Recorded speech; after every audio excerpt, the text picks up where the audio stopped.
আল্লাহ শরীফ ওসমান হাদি রাহিমাহুল্লাহ, আল্লাহ এদেশের মানুষের দিল কাঁদিয়ে যে আজকে আপনার দরবারে হাজির হয়েছে মালিক, আল্লাহ তার জিন্দিগির সব ভুলগুলো আপনি মাফ করে দেন। আল্লাহ তাকে জান্নাতবাসী হিসাবে কবুল করেন, শাহাদাতের মর্যাদা দান করেন।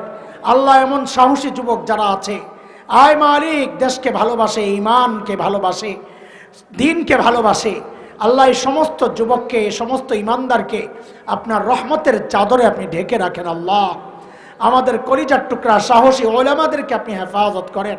আল্লামা মামুনুল হককে হেফাজত করেন, পীর সাহেব চরমনাইকে হেফাজত করেন। যারাই বাতিলের বিরুদ্ধে কথা বলে, স্পষ্ট কথা বলে, স্বাধীনতা সার্বভৌমত্বের পক্ষে কথা বলে, ইমান, আল্লাহ ইমানের পক্ষে, তাওহীদের পক্ষে কথা বলে, আল্লাহ সবাইকে আপনি হেফাজত করেন। সমস্ত দাঈকে আপনি হেফাজত করেন।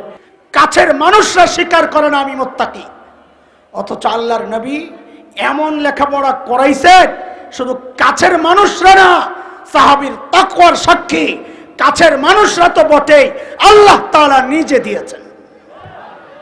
তাদের বিরুদ্ধে কথা কও লজ্জা লাগে না? বাদ দেন। নবীকে জিজ্ঞেস করলাম, ইয়া রাসূলুল্লাহ, যেই বর্বরদের পেছনে মেহনত করলেন ওদের নতুন পরিচয়টা একটু বলেন। নবীজি যেন বলে উঠলেন, এরে আমার সাহাবীদেরকে তোরা বর্বর বলিস না, ওরা আর এখন বর্বর নাই। বলে তো নতুন পরিচয় বলেন। তো নবীজি বলেন, খায়রুল কুরুনি করনি, ওরা আর বর্বর নাই, ওরা এখন মানব ইতিহাসের সর্বশ্রেষ্ঠ মানুষ হয়ে গেছে। ফীহিম রাসূলা রাসূলাম মিন আনফুসিহিম ইয়াতলু আলাইহিম আয়াতিহি ওয়া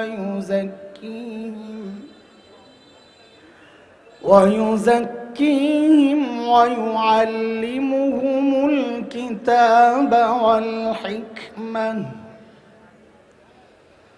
وإن كانوا من قبل لفي ضلال مبين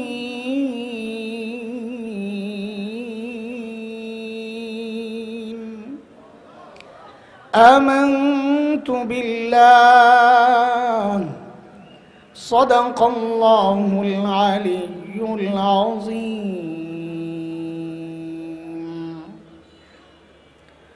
মুগদা থানা ইমাম উলামা পরিষদ কর্তৃক আয়োজিত 2 দিন ব্যাপী বার্ষিক ওয়াজ মাহফিলের আজকের দ্বিতীয় দিবসের মুহতারাম সভাপতি, উপস্থিত হযরত উলামায়ে কেরাম, মুরব্বিয়ানে আযম, দূর দূরান্ত থেকে আগত ইসলাম প্রিয় সুধী সমাজ, প্রিয় ছাত্র ভাইয়েরা, যুবক বন্ধুরা, পর্দার আড়ালের মা ও বোন, আল্লাহ সুবহানাহু ওয়া তাআলার অশেষ মেহেরবানি, করুণা, দয়া, যে মহান মালিক লাখো কোটি মানুষ থেকে বাছাই করে দ্বীনি এই মাহফিলে আমাকে আপনাকে আসার বসার, কিছু কথা বলা ও শোনার তৌফিক দান করেছেন। সেজন্য মহান রবের শুকরিয়া আদায় করি, জবান খুলে, প্রাণ খুলে কালিমাতুশ শুকর উচ্চারণ করি, আলহামদুলিল্লাহ। আমি আসার সময় আপনাদের যে ঐতিহাসিক ব্রিজ আছে, মুগদা না মান্ডা ব্রিজ, ওই ব্রিজের গোড়ায় অনেকক্ষণ অপেক্ষায় ছিলাম জেমে। তো আপনাদের এখানে যিনি কথা বলতেছিলেন, কে বলতেছিলেন আমি জানি না, তিনি যে বিষয়গুলো বলতেছিলেন তখন মাথায় আসছে এই কথাগুলো আর একটু গোড়া থেকে আমি বলা শুরু করি, ফিনিশিং ওই বিষয়গুলো দিয়ে দিব ইনশাআল্লাহ তাআলা। ওই উদ্দেশ্যে কোরআন আল কারীমের সূরাত আলে ইমরানের একটা আয়াত আমি পড়েছি, কিন্তু আমাকে ওয়াদা দিবেন ইনশাআল্লাহ শুরু থেকে শেষ পর্যন্ত কথাগুলো মনোযোগ দিয়ে শুনবেন ইনশাআল্লাহ, এবং মুখস্থ করবেন। আজকে ওয়াজ পারা যাবে ইনশাআল্লাহর আওয়াজ তো কম, ঘুমায় গেছেন নাকি? মনোযোগ আছে? পরীক্ষা নিব, পরে তো আবার ফেল করবেন। এই যে ইনশাআল্লাহ যে বলেন নাই, ধরা খাইতেও পারেন, বলা যায় না। আল্লাহ। আচ্ছা, কে কে ঘুমাইছেন একটু হাত উঠায় দেখান তো। আল্লাহু আকবার। যা বলছিলাম তাই হইছে। কেন ধরা খাইছেন বলেন তো? আল্লাহ কি বলেন জানেন? ওয়ালা তাকুলু লিশাইইন ইন্নী ফাইলুন যালিকা গাদা ইল্লা আন ইয়াশা আল্লাহ।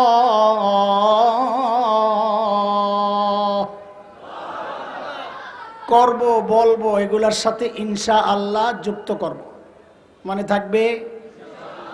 এইবার আর ভুল হয় নাই না? আজকে নিয়ত করেন, আজকে একটা বয়ান মুখস্থ করবো ইনশাআল্লাহ, শুরু থেকে শেষ পর্যন্ত। দেখেন, বয়ানই বলতে যা বোঝায়, বক্তা বক্তা, আমি তো আর ধারে কাছেও না। আমার ওই বক্তার যে পুঁজি লাগে, এই পুঁজি আমার নাই। আমার একটা বড় দুর্বলতা আছে, তো ওই জন্যে আমার একটা প্রেরণার উৎস হইল ফাটাবাস। এটা আমার প্রেরণা। আমি চিন্তা করি ফাটাবাস দিয়ে বাইরে যদি মাথা ফাটানো যায়, তো ফাটা গলা দিয়েও কিছু কথাবার্তা বলা যাবে। তা আমার প্রেরণা কি বলে না? আরে ফাটাবাস, সোজা কথা। আমার গলাও নাই, তলাও নাই। মাদ্রাসায় পড়াই, ওলামারা মহব্বত করে, দাওয়াত দেন। যেমনি পড়াই বয়ানও চেষ্টা করি ওইভাবেই করতে, একটু একটু করে বুঝায় বুঝায় আগাবো, আর পেছনের পড়া শুনবো ইনশাআল্লাহ। ওলা ভাই, কি অবস্থা? মনে থাকবে নি? হ্যাঁ, আর কাউরে কিছু না বললেও আপনারা যদি পড়া না পারেন, আমি কিন্তু ঠিকই মুরগি বানাই দেব। দোস্ত, আল্লাহ সুবহানাহু ওয়া তাআলা জমিনে যত নবী পাঠিয়েছেন আলাইহিমুস সালাতু ওয়াস সালাম, এই সমস্ত নবীকে আল্লাহ কেন পাঠাইছেন, কখন পাঠাইছেন?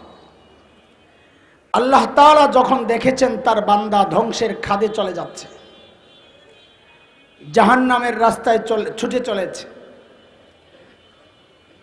ওই বিপন্ন, বিপর্যস্ত, বিপদগ্রস্ত মানুষগুলোকে বাঁচানোর জন্যে আল্লাহ সুবহানাহু ওয়া তাআলা যুগে যুগে হযরত আম্বিয়া আলাইহিমুস সালামকে দুনিয়ায় পাঠান। যেমন হযরতে মূসা আলাইহিস সালামকে আল্লাহ দুনিয়ায় কখন পাঠাইছেন? আল্লাহ তাআলা যখন দেখেছেন ফেরাউন এবং তার বংশের লোকেরা মূসা আলাইহিস সালামের বংশের লোক বনি ইসরাইলের উপর এমন নির্যাতন চালাচ্ছিল যে বনি ইসরাইল নিঃশেষ হয় প্রায়। নির্যাতনের কিছু ধরন কোরআন আল কারীমের মধ্যে আসছে। যেমন 13 নম্বর পারার সূরাত ইব্রাহিমের 6 নম্বর আয়াত, একটা ধরন আল্লাহ বলতেছেন। আল্লাহ বলেন, وَإِذْ قَالَ مُوسَى لِقَوْمِهِ اذْكُرُوا نِعْمَةَ اللَّهِ عَلَيْكُمْ إِذْ أَنْجَاكُمْ مِنْ آلِ فِرْعَوْنَ يَسُومُونَكُمْ سُوءَ الْعَذَابِ وَيُذَبِّحُونَ أَبْنَاءَكُمْ وَيَسْتَحْيُونَ نِسَاءَكُمْ وَفِي ذَلِكُمْ بَلَاءٌ مِّن رَّبِّكُمْ عَظِيمٌ।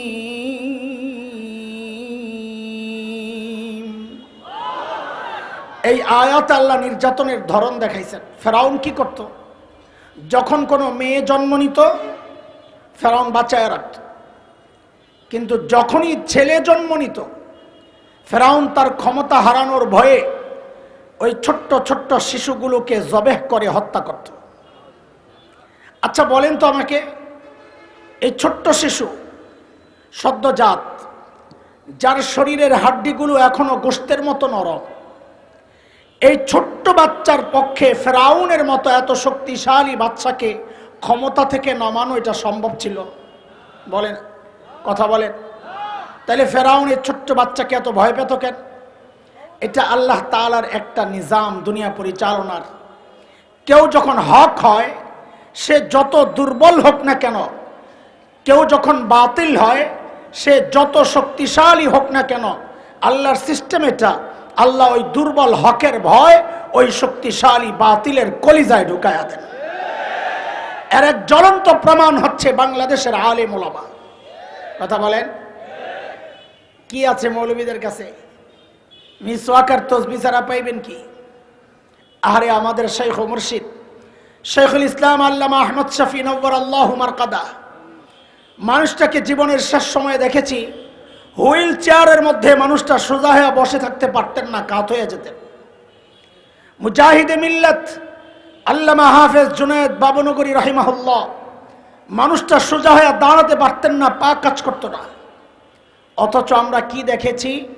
এই দুর্বল মানুষগুলোর ভয়ে শুধু বাংলাদেশ না, সারা দুনিয়ার মানুষ থাকতো অস্থির। কেন? কখন কোনটা ঘটায়া দেয়। এত ভয় কেন? এরা তো দুর্বল।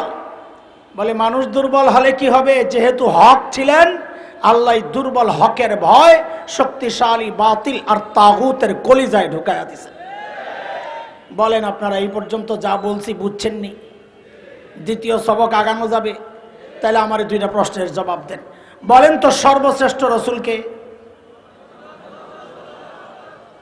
আমাদের নবীজি সাল্লাল্লাহু আলাইহি ওয়াসাল্লাম। ঠিক আছে, আচ্ছা বলেন তো, রোগী যদি ছোট হয়, ধরেন আমার মতো গলা ব্যথা, আজকে পড়ছিলাম এক জায়গায়, বার্ডে পড়ছিলাম, বার্ডে বুঝছেন, এক জায়গায় প্রোগ্রাম করছি, সুবহানাল্লাহ, আমি তো মনে করছিলাম খালি আমারই গলা ভাঙ্গা, আজকে যায় দিই মাইকেরও গলা ভাঙ্গা। এটা তো বড় মুশকিল আইটেম। জামাই যদি রাগী হয়, বউ একটু নরম হইতে হয় তো সংসারটা টিকে। আবার বউ রাগী হইলে জামাই একটু নরম হইতে হয়। কিন্তু যেখানে বউ রাগী জামাইও রাগী, ওখানে সংসার ঠিকানো বড় মুশকিল। তা আমাদের এই অবস্থা, বক্তার গলা ভালো থাকলে মাইক একটু দুর্বল হইলেও চলে, আর যদি আমার মতন গলাওয়ালা হয় আর মাইকও দুর্বল হয় তো গেছে দোনোটাই শেষ। ওই মাহফিলের অবস্থা 12টা। তা আজকে ওই জায়গায় যে দূর ছিল আমার পুঁজি ওইটারে রেখে আইছি, এই জন্য একটু কষ্ট হবে কথা বলতে। এই যে গলা ব্যথা, এই অল্প রোগের চিকিৎসার জন্য মানুষ কই যাবে? এলাকার ডাক্তার না দেশের সবচাইতে বড় ডাক্তার?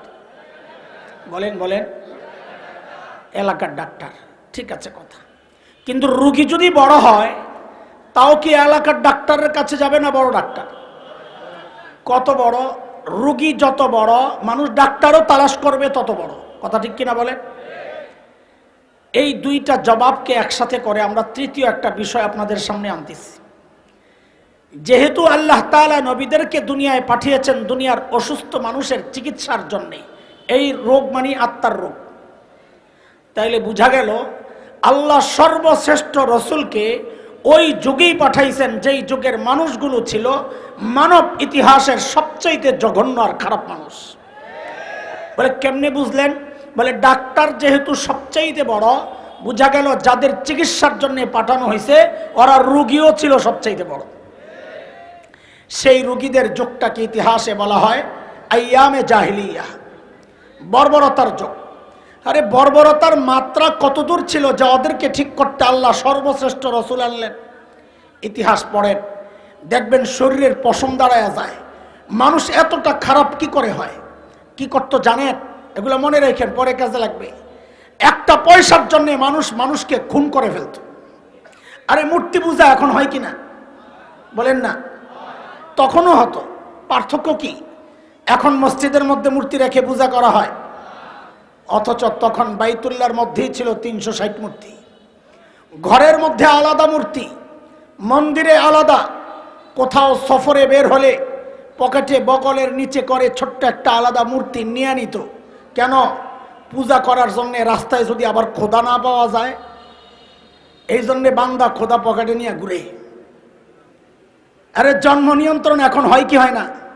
কথা বলেন, হাইসেন পরে, হয় কি হয় না? তখনও হতো। পার্থক্য কি? এখন জন্ম নিয়ন্ত্রণ হয়, পেটের মধ্যে বাচ্চা নষ্ট করা হয় অথবা আসতে দেওয়া হয় না। আর তখন জন্ম নিয়ন্ত্রণ হতো, বাচ্চা হওয়ার পর দেখতো ছেলে না মেয়ে। যদি দেখছে ছেলে, রেখে দিত। আর যদি দেখছে মেয়ে, এটা ছিল বাবার জন্য সামাজিক কলঙ্ক, আমি মেয়ের বাবা, ওই কলঙ্ক থেকে বাঁচার জন্যে বাবা নিজ হাতে নিজের কলিজার টুকরা মেয়েকে জীবন্ত দাফন করে দিত। কোরআন আল কারীমের একাধিক জায়গায় আসছে, যেমন 14 নম্বর পারার সূরাতুন নাহল 58-59 নম্বর আয়াত, এই প্রসঙ্গে আল্লাহ বলেন, وَإِذَا بُشِّرَ أَحَدُهُم بِالْأُنثَىٰ ظَلَّ وَجْهُهُ مُسْوَدًّا وَهُوَ كَظِيمٌ يَتَوَارَىٰ مِنَ الْقَوْمِ مِن سُوءِ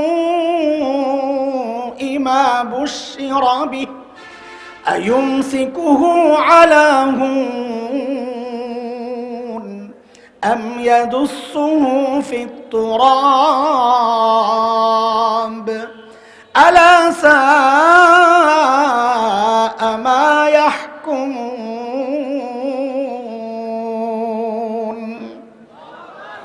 এই যে আরবের এই ভয়ঙ্কর সামাজিক অবস্থা, মানুষগুলো এতটা খারাপ হওয়ার কারণ কি ছিল? আয় মুহতারাম হাজরিন, মনোযোগ, এখান থেকে একদম পড়া একটা একটা লাইন লাইন মুখস্থ করবেন। মানুষগুলো এতটা খারাপ কেন হয়েছিল? আমাদের দারুল উলুম দেওবন্দের প্রায় 52 বছরের মুহতামিম প্রিন্সিপাল হাকিমুল ইসলাম কারি তৈয়ব রহমতুল্লাহি আলাইহি বলেছেন, ওই বর্বর আরবদের খারাপ হওয়ার পেছনের, এতটা খারাপ হওয়ার পেছনের মৌলিক কারণ ছিল দুইটা। বলেন কয়টা? সবাই এখান থেকে মুখস্থ, কয়টা? 1 নাম্বার জাহালত, মূর্খতা। 2 নাম্বার চারিত্রিক অধঃপতন। দেখেন, এই দুইটা সমস্যা এতটা মারাত্মক সমস্যা, একটাও যদি কারো মধ্যে থাকে সেও অপরাধ করে। যেমন একটা উদাহরণ দিই আপনাদেরকে। একজন ইঞ্জিনিয়ার, সে শিক্ষিত না মূর্খ? বলেন বলেন। আরে আমরা তো জানি মেধাবী ছেলেরা ইঞ্জিনিয়ারিং পড়ে, তাই কিনা? অথচ গত টার্মে আমরা কি দেখেছি? ইঞ্জিনিয়ার সাহেব সরকারি কাজের টেন্ডার পেয়েছেন, ব্রিজ বানাবেন। ওই ব্রিজ বানাতে গিয়ে ইঞ্জিনিয়ার কি করলো? রডের বদলে বাঁশ ঢুকাইয়া দিল। দেয় নেই, দেয় নেই? আচ্ছা, ও কি জানে না এখানে রড ঢুকাইতে হবে? বাঁশ কেন ঢুকাইছে? চারিত্রিক সমস্যা। একটা থাকলেই মানুষ অপরাধ করে। আর ওই সময়ের আরবদের না ছিল লেখাপড়া, না ছিল চরিত্র। বলেন সমস্যা কয়টা? এই গোড়ার কথাগুলো মাথায় ঢুকান, তাহলে সামনে আমার চলতে সহজ হবে। কিয়ামত পর্যন্ত এই সমাজের যত সমস্যা দেখা দিবে, আমার আগের মাওলানা সাহেব সমাজের কিছু সমস্যার কথা বলছিলেন, পার্থক্য বলতেছিলেন, পার্থক্যের গোড়াটা বের করেন। কিয়ামত পর্যন্ত এই সমাজের যত সমস্যা দেখা দিবে, এই সমস্ত সমস্যার পেছনের মৌলিক কারণ এই দুইটাই, হয় মূর্খ, লেখাপড়া নাই, অথবা চরিত্র খারাপ। তো বলেন সমস্যা কয়টা? বলেন সবাই, মুখস্থ করেন, কয়টা? মৌলিক এই দুই সমস্যা ঠিক করার জন্য সমাধান হিসেবে আল্লাহ সুবহানাহু ওয়া তাআলা সর্বশ্রেষ্ঠ রাসূল সাল্লাল্লাহু আলাইহি ওয়াসাল্লামকে মৌলিক দুইটা দায়িত্ব আর জিম্মাদারি দিয়ে দুনিয়ায় পাঠাইছেন। বলেন সমস্যা কয়টা? সমাধান দুইটা। বলেন বলেন, আমার সাথে বলেন, সমস্যা কয়টা? সমাধান। আবার আবার একসাথে, সমস্যা কয়টা? সমাধান। আল্লাহর হাবিব নবুয়ত পেয়ে ঘোষণা দিলেন, ইন্নামা বুইসতু মুআল্লিমা বুইসতু লিউতাম্মিমা মাকারিমাল আখলাক। নবী ঘোষণা দিলেন, আল্লাহ আমাকে শিক্ষক বানায়া দুনিয়ায় পাঠাইছেন। কি বানায়া? আমাদের নবী কি ছিলেন? এটা মনে রাখেন, আমি আবার জিজ্ঞেস কর, শিক্ষক বানায়া কেন পাঠাইছেন আল্লাহ? ওই যে 1 নম্বর সমস্যা, জাহালত দূর করার জন্য, মূর্খতা দূর করার জন্য। 2 নম্বর নবী বলেন, আল্লাহ আমাকে সর্বোচ্চ উন্নত চরিত্র দিয়ে দুনিয়ায় পাঠিয়েছেন কেন? আমি যেন ওই বর্বর চরিত্রহীনদের পেছনে মেহনত করে করে ওদেরকে মানব ইতিহাসের শ্রেষ্ঠ চরিত্রবান মানুষ বানাতে পারি। আমাদের নবীকে আল্লাহ কি বানায়া পাঠাইছেন? কি কি? শুনেন, কিছু কথা বলবো, যারা আলেম না তাদের একটু কষ্ট লাগতে পারে। কি করি বলেন তো? বলবো না বাদ দিব? রাগ করবেন না তো? হ্যাঁ, কথা বলেন, বলবো না ছাড়বো? আপনারা কি মনে করছেন আপনারা না করলে আমি বাদ দিতাম?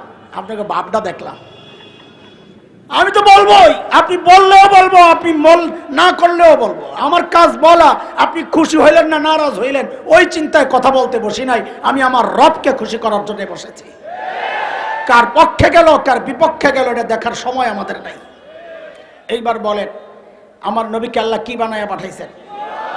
শুনেন,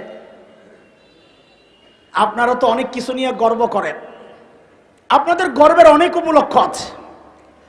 আপনারা কেউ ডক্টর তার গর্ব, কেউ ডাক্তার তার গর্ব, কেউ ইঞ্জিনিয়ার তার গর্ব, কেউ সমাজপতি তার গর্ব, কেউ শিল্পপতি তার গর্ব, কেউ কি বলে ইউরোপ আমেরিকায় থাকে তার গর্ব, কেউ জনপ্রতিনিধি মেম্বার চেয়ারম্যান এমপি তার গর্ব, কারো ছেলে মেয়ে ডাক্তার ইঞ্জিনিয়ার এটা তার গর্ব। কিন্তু আমরা এই মোল্লা মুন্সিরা, মুগদা ওলামা পরিষদ, ইমাম ওলামা পরিষদ, যাদেরকে আপনারা সেকেলে মনে করেন, খ্যাত মনে করেন, গাইয়া মনে করেন, ব্যাকডেটেড মনে করেন, চার দেয়ালের ভেতরের এক বিশেষ প্রাণী মনে করেন, আপনাদের মতো আমাদের গর্বের এত উপলক্ষ নাই, এটা ঠিক। কিন্তু আমাদের একটা গর্বর উপলক্ষ আছে, সেটা কি জানেন? আমরা লেখাপড়া যাই করেছি, যাই করছি, আমাদের সমস্ত লেখাপড়ার গোড়ায় শিক্ষক মুহাম্মদুর রাসূলুল্লাহ সাল্লাল্লাহু আলাইহি ওয়াসাল্লাম। এটা আমাদের গর্ব। আপনি বলবেন কিভাবে? তো এটা বোঝানোর জন্য একটা উদাহরণ শোনাই আপনাদেরকে। বুখারী শরীফের নাম শুনছেন? কথা বলেন, চিনেন? বুখারী চিনেন? চিনবেনই তো। এখন তো আপনারা টিপ্পা বুখারী থেকে মাসালা বের করেন। এখন তার হুজুরের কাছে যাওয়া লাগে না। পাবলিক এখন নতুন শিক্ষক একজন পাইছে, ওস্তাদ ফদিলতুশ শেখ আল্লামা মুফতি ইন্টারনেট লানাতুল্লাহি আলাইহি। এটা এমন উস্তাদ, যে উস্তাদের টিপ দিলে মাসালাও বের হয়, যে উস্তাদের টিপ দিলে ল্যাংডা বেটিও বের হয়। কথা বলেন না? আবার ঠিক কয় বেহায়ার গোষ্ঠী, শরম নাই। আমরাও বুখারী শরীফ চিনি না, শুধু পড়ছি আলহামদুলিল্লাহ। এখানে যাদেরকে দেখতেছেন তারা সবাই পড়ছেন। এখানে থাকতে পারেন যারা বুখারী পড়ান, হ্যাঁ থাকতে পারেন না, আছেন বুখারী পড়ান আলহামদুলিল্লাহ। আমি ছোট মানুষ, আমিও পড়ছি। প্রথম হাদিস ইন্নামাল আমালু বিন্নিয়াত, শুনছেন না? এটা মোটামুটি প্রসিদ্ধ, এই জন্যই বলছি, লম্বা হাদিস। এই হাদিসটা আমি ঢাকার ফরিদাবাদ মাদ্রাসায় পড়েছি।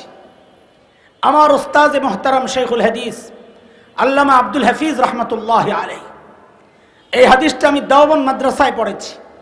আমার উস্তাদ মুহতারাম শেখুল হাদিস আল্লামা নাসির খান রহমতুল্লাহ আলাইহি, আমার এই দুই উস্তাদের উস্তাদ শেখুল আরব ওয়াল আজম হযরত হুসাইন আহমদ মাদানী নওয়ারাল্লাহু মারকাদাহ, তার উস্তাদ ছিলেন শেখুল হিন্দ মাহমুদ হাসান দেওবন্দি রহমতুল্লাহ আলাইহি, তার উস্তাদ ছিলেন ব্রিটিশ বিরোধী আন্দোলনের অন্যতম সিপাহ সালার মুজাহিদে মিল্লাত দারুল দেওবন্দের অন্যতম প্রতিষ্ঠাতা কাসিমুল উলুম আল খায়রাত ইমাম কাসেম নানুতুবি রহমতুল্লাহ আলাইহি, তার উস্তাদ ছিলেন শাহ আব্দুল গনি মুজাদ্দিদ দেহলভি রহমতুল্লাহ আলাইহি, তার উস্তাদ ছিলেন শাহ মোহাম্মদ ইসহাক আদ-দেহলভি রহমতুল্লাহ আলাইহি, তার উস্তাদ ছিলেন শাহ আব্দুল আজিজ মুহাদ্দিস দেহলভি রহমতুল্লাহ আলাইহি, তার উস্তাদ ছিলেন শাহ ওয়ালিউল্লাহ মুহাদ্দিস দেহলভি রহমতুল্লাহ আলাইহি, তার উস্তাদ ছিলেন আবু তাহের আল মাদানী রহমতুল্লাহ আলাইহি, তার উস্তাদ ছিলেন ইব্রাহিম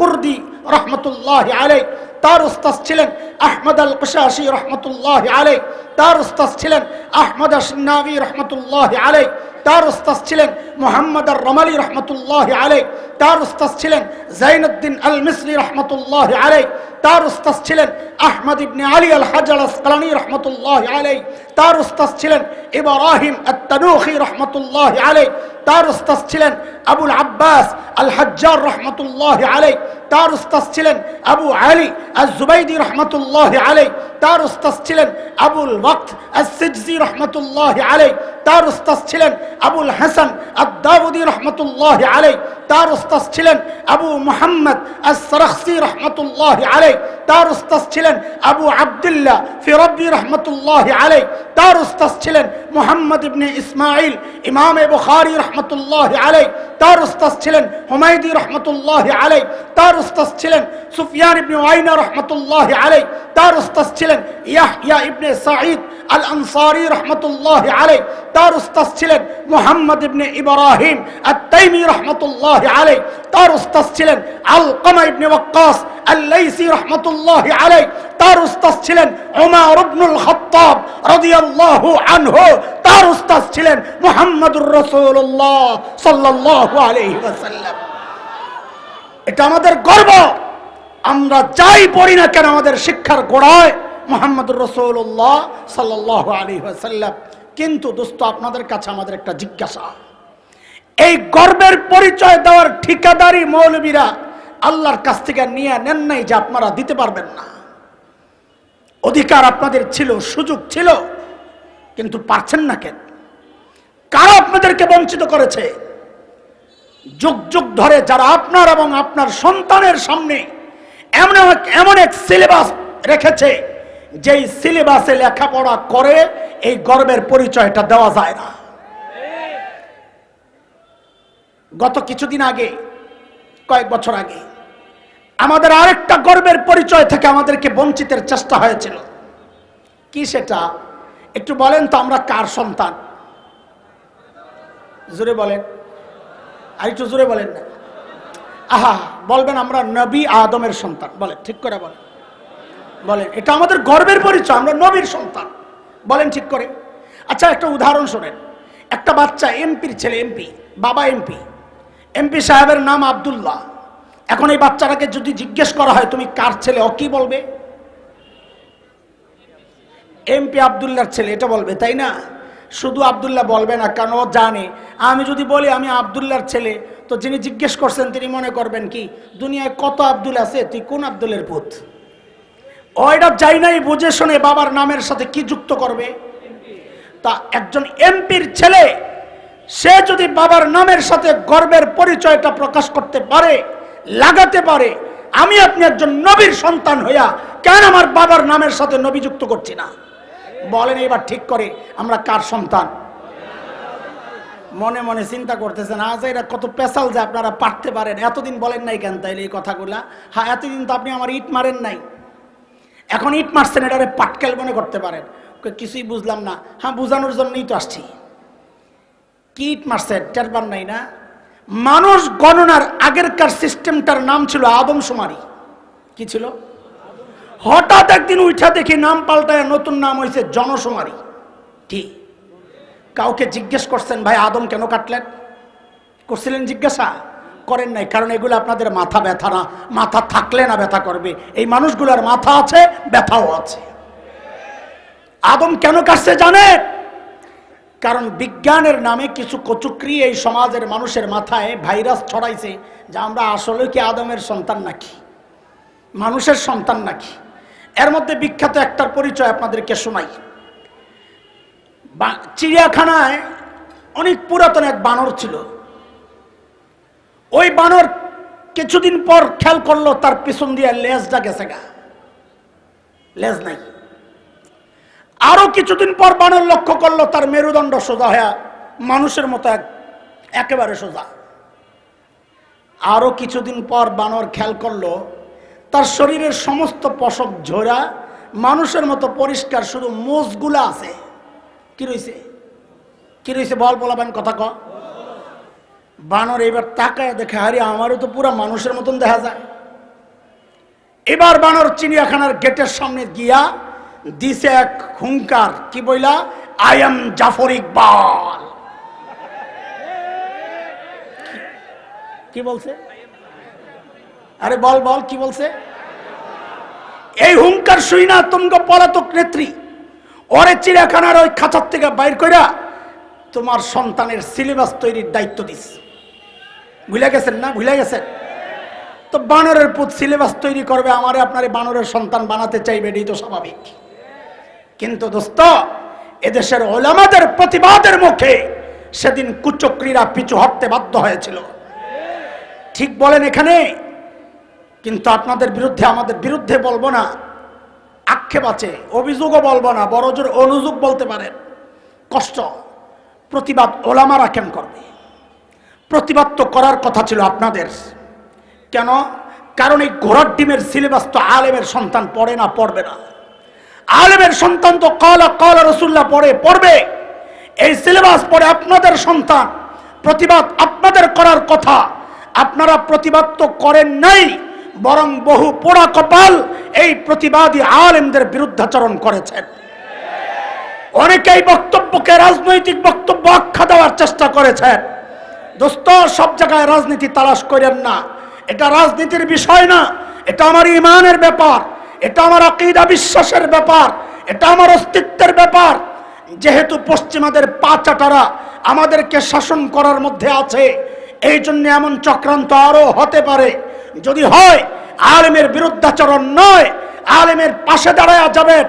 আলেম যদি ঈমান রক্ষার আন্দোলনে ডাক দেয়, দেশের স্বাধীনতা সার্বভৌমত্ব বাঁচানোর কথা বলে ডাক দেয়, আলেমের বিরুদ্ধাচরণ নয়, আলেমের পাশে দাঁড়ায়া, আলেমের হাতে হাত রেখে, কাঁধে কাঁধ মিলিয়ে, মুষ্টিবদ্ধ হাত উঠিয়ে একসাথে উচ্চারণ করতে হবে, শামসুল হক ফরিদপুরের এই জমিনে, হযরত হাফিজের এই জমিনে, শাহজালালের এই জমিনে, আল্লামা আহমদ শফির এই জমিনে নাস্তিকতার চর্চা করতে দেওয়া হবে না, দেওয়া হবে না।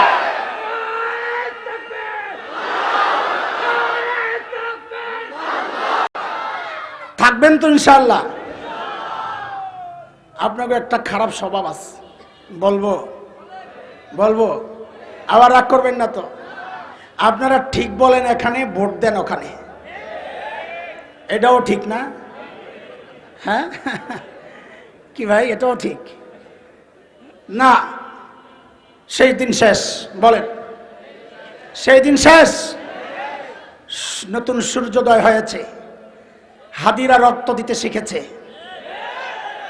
বিপ্লবীদের রক্ত যখন জমিনে পড়েছে, ইতিহাস পাল্টাবে। আমরা ছোটবেলায় শুনেছি, যে নিজেকে পানিতে ভিজায় সে কাপড় বদলায়, যে নিজেকে ঘামে ভিজায় সে তার ভাগ্য বদলায়, যে নিজেকে রক্তে ভেজায় সে ইতিহাস বদলায়। আমরা রক্তে ভেজানো শিখে গেছি। আবু সাঈদরা বুক ফুলায় রক্ত দিতে শিখেছে, উদাহরণ রেখেছে। হাদিরা রক্ত দিয়েছে, উদাহরণ রেখেছে। এখন এই জমিনে নতুন আওয়াজ উঠাইতে হবে। সব তন্ত্র মন্ত্র দেখা শেষ। ডিজিটাল বাংলা, স্মার্ট বাংলা, স্বপ্নের বাংলা, সব বাংলা দেখা শেষ। আমাদের এখন একটাই দেখার বাকি, এবং ওইটাই দেখতে চাই। আগামীর বাংলাদেশ হবে ইসলামের বাংলাদেশ, কোরআনের বাংলাদেশ।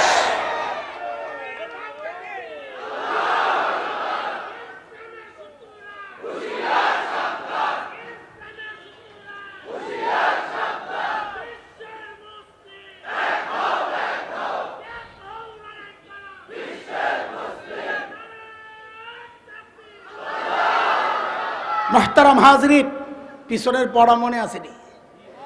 সমস্যা কয়টা? দেখেন পড়া হারিয়ে গেলে কিন্তু আমি বিপদে পড়েছিলাম। সমস্যা কয়টা? সমাধান আল্লাহর হাবিব ওই দুই সমাধান সহ যখন ওই বর্বর আরবদের পেছনে মেহনত করা শুরু করলেন, আহারে ওই বর্বরদের পরিচয় এখন আর বর্বর নাই, পরিচয় পাল্টায়া গেছে। বলে নতুন পরিচয় বলেন না, বলে আমি কি বলবো? আল্লাহকে জিজ্ঞেস করো, মালিককে জিজ্ঞেস করলাম, মালিক ওই বর্বরদের নতুন পরিচয় বলেন। আল্লাহ জানায়া দিলেন, সীমাহুম ফি ওজুহিহিম মিন আসারিস সুজুদ। আল্লাহ বলেন ওদের চেহারার মধ্যে সেজদার চিহ্ন পাইবা। বলে সেজদার চিহ্ন তো বাহির দিয়া, তার মানে বাহিরে ফিটফাট আবার ভেতরে সদরঘাট কিনা? আল্লাহ বলেন না না না, আমার নবীর সাহাবীরা বাহিরও এক নাম্বার, ভেতরেও এক নাম্বার। বলে ভেতরে এক নাম্বার, এটা আমরা বুঝবো কেমনে? তা আল্লাহর জবাবটা বড় আজীব। জবাবটা বুঝার জন্য দুইটা কথা একটু বুঝালেন। আচ্ছা বলেন তো, সারা বছর যে ওস্তাদ পড়ান, বোর্ডের পরীক্ষা কি ওই ওস্তাদ নেন না অন্যরা নেন? বলেন বলেন। আল্লাহর জন্য এমনটাই বলছেন। ভেতরের ঠিক মানে তাকওয়া। বলে আমার নবীর সাহাবীকে তাকওয়া পড়াইছেন তো নবী, তাকওয়া শিখাইছেন তো নবী, কিন্তু পরীক্ষা নিছি আমি আল্লাহ। 26 নম্বর পারা সূরাতুল হুজুরাতের 3 নম্বর আয়াত, আল্লাহ বলেন, ইন্নাল্লাযীনা ইয়াগুদ্দুনা আসওয়াতাহুম ইনদা রাসূলিল্লাহ উলাইকাল্লাযীনা ইমতাহানাল্লাহু কুলুবাহুম লিত্তাকওয়া লাহুম মাগফিরাহ ওয়া আজরুন আযীম।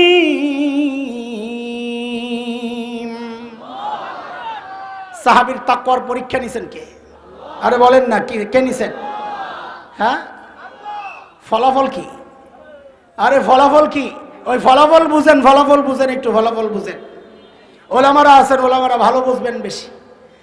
আমাদের কাছে মাঝে মধ্যে পরীক্ষার খাতা যখন আসে, মাঝে মধ্যে এমন খাতা আসে লেখা অত সুন্দর না, বানান ভুল টুল হয় 2-4টা, কিন্তু বিষয় যা চাওয়া হয়েছে তা এত চমৎকার লেখছে, মনে হয় যেন লেখক নিজেও যদি আসতো তো এত সুন্দর লিখতে পারতো না।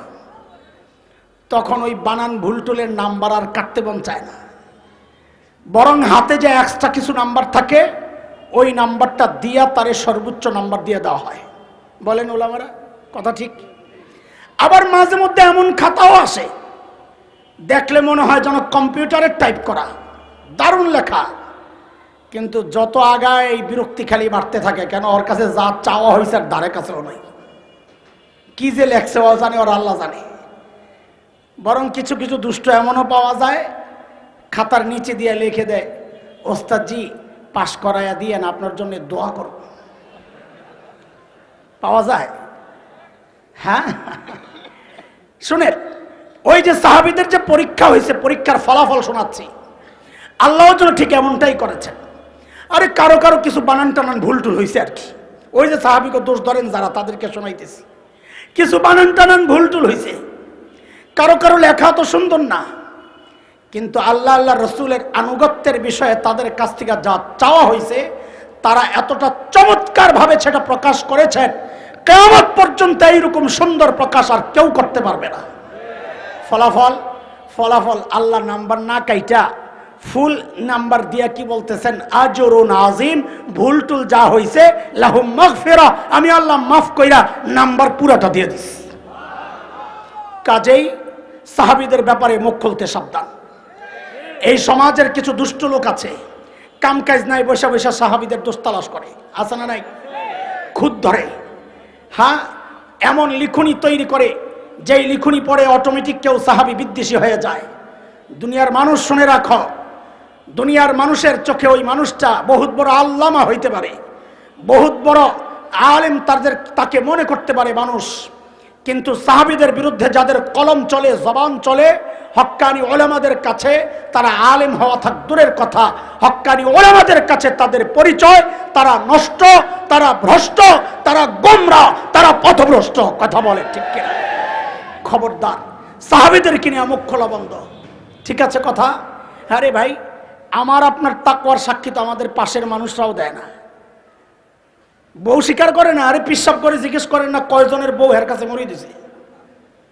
আচ্ছা, মানুষের দৈরা লাভ নাই, আমারটাই শোনেন, আমারটা আমার কাছে হয় নাই। আপনারা কোন মার্কা পীর জানা আছে? কাছের মানুষের কাছে তাকওয়াগিরি চলে না। কথা বলেন, ছোটবেলায় গল্প শুনতাম, এক পীর সাহেবের বউ খালি পীর সাহেবরে জ্বালায়। পীর সাহেব তো মানুষের কাছে বহুত ইজ্জত, ঘরে গেলে দাম নাই। তো একদিন পীর সাহেব ঘরে গেছে, বউ কইতেছে, হায় রে আল্লাহ।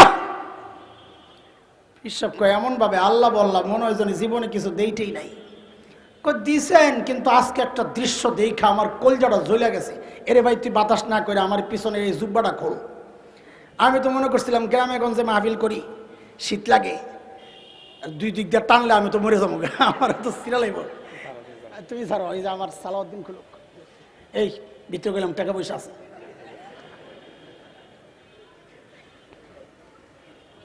তোমার একটা সেজদা দেয় না?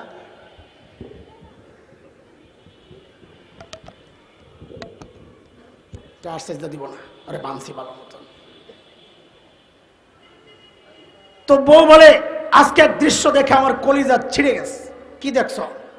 আজকে দেখে আমাদের বাড়ির সামনে দিয়া এক পীর সাহেব উইরা উইরা যাচ্ছে, আমারে খোদায় কোন পীর মিলাইল, ওটা তো ল্যাংরায় ল্যাংরায় আড়ে। তো পীর সাহেব বলে, আরে পোড়া কপাল, আগে মনে করছিলাম তোর দিলটা নষ্ট, এখন তো দেখি শক্তিও গেছে। কেন? ভালো করে খেয়াল করে দেখোস নাই, ওই যে উইরা গেছে এটা আমি ছিলাম, আমি খেয়াল করস নাই? এখন বউ কি বলে, খাইরে তাই তো বিকাল থেকে চিন্তা করতেছি ডানা একটা ভাঙ্গা কেন। বউ স্বীকার করবে না তুমি মুত্তাকি, কাছের মানুষরা স্বীকার করে না আমি মুত্তাকি। অথচ আল্লাহর নবী এমন লেখাপড়া করাইছে, শুধু কাছের মানুষরা না, সাহাবীর তাকওয়ার সাক্ষী কাছের মানুষরা তো বটে, আল্লাহ তাআলা নিজে দিয়েছেন। তাদের বিরুদ্ধে কথা কও, লজ্জা লাগে না? বাদ দেন। নবীকে জিজ্ঞেস করলাম, ইয়া রাসূলুল্লাহ, যেই বর্বরদের পেছনে মেহনত করলেন ওদের নতুন পরিচয়টা একটু বলেন। নবীজি যেন বলে উঠলেন, এরে আমার সাহাবীদেরকে তোরা বর্বর বলিস না, ওরা আর এখন বর্বর নাই। বলে তো নতুন পরিচয় বলেন। তো নবীজি বলেন, খায়রুল কুরুনি করনি, ওরা আর বর্বর নাই, ওরা এখন মানব ইতিহাসের সর্বশ্রেষ্ঠ মানুষ হয়ে গেছে। আল্লাহ শরীফ ওসমান হাদি রাহিমাহুল্লাহ, আল্লাহ এদেশের মানুষের দিল কাঁদিয়ে যে আজকে আপনার দরবারে হাজির হয়েছে মালিক, আল্লাহ তার জিন্দেগীর সব ভুলগুলো আপনি মাফ করে দেন। আল্লাহ তাকে জান্নাতবাসী হিসাবে কবুল করেন, শাহাদাতের মর্যাদা দান করেন। আল্লাহ এমন সাহসী যুবক যারা আছে, আয় মালিক, দেশকে ভালোবাসে, ইমানকে ভালোবাসে, দিনকে ভালোবাসে, আল্লাহ এই সমস্ত যুবককে, সমস্ত ইমানদারকে আপনার রহমতের চাদরে আপনি ঢেকে রাখেন। আল্লাহ আমাদের কলিজার টুকরা সাহসী ওলামাদেরকে আপনি হেফাজত করেন। আল্লামা মামুনুল হককে হেফাজত করেন, পীর সাহেব চরমনাইকে হেফাজত করেন। যারাই বাতিলের বিরুদ্ধে কথা বলে, স্পষ্ট কথা বলে, স্বাধীনতা সার্বভৌমত্বের পক্ষে কথা বলে, ইমান, আল্লাহ ইমানের পক্ষে, তাওহীদের পক্ষে কথা বলে, আল্লাহ সবাইকে আপনি হেফাজত করেন। সমস্ত দাঈকে আপনি হেফাজত করেন, নেককার ইমানদারদেরকে হেফাজত করেন। ও সাল্লাল্লাহু আলা সাইয়্যিদিনা মুহাম্মদ ওয়া আলিহি ওয়া সাহবিহি আজমাইন। সুবহানা রাব্বিকা রাব্বিল ইজ্জাতি আম্মা ইয়াসিফুন ওয়া সালামুন আলাল মুরসালিন ওয়ালহামদুলিল্লাহি রাব্বিল আলামিন। আল্লাহ।